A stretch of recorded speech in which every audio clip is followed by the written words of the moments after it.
The clamour for tickets comes to the crunch. This was the ticket office in Sandton near Johannesburg. Many had camped out overnight. As the minutes ticked by, the crowd swelled.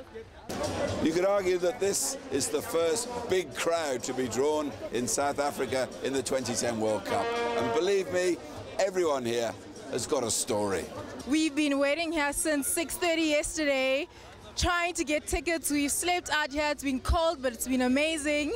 We want to see the Brazil games.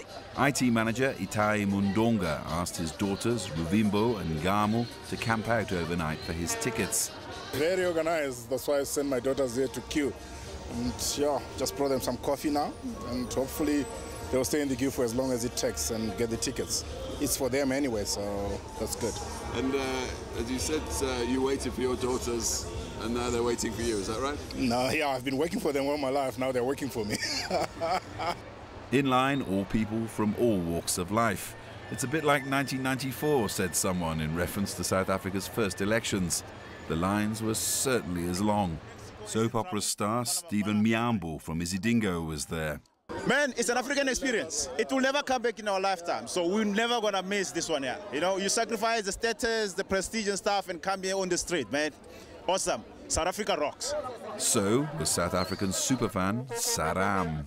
I want to see my country play Brazil at the final. Bafana Brazil, the rest they must play for third position. But with the waiting came tension.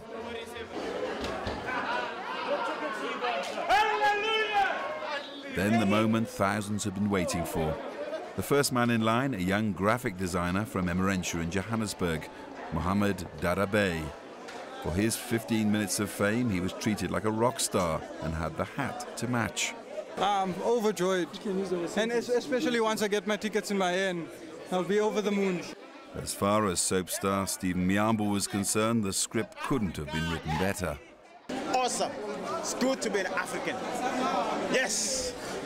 By contrast, the ticket selling in Soweto was a sea of tranquility, especially when you think that this whole exercise was about selling to tens of thousands of passionate and impatient people.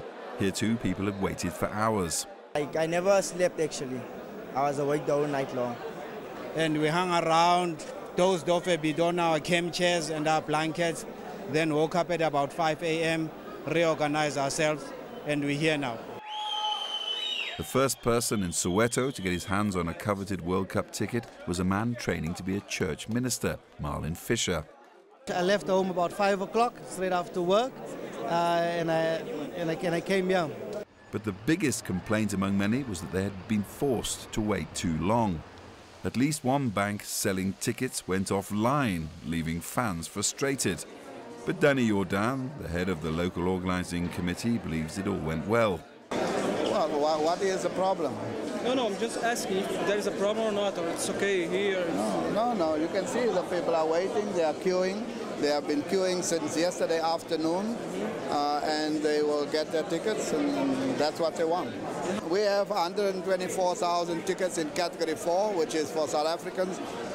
We'll see by the next 2 weeks what is the position. We know that the fans in this country will wait for the end of the week and wait for the end of the month to come and buy the tickets. So I think by the end of the month we'll have a fair idea as to what progress has been made.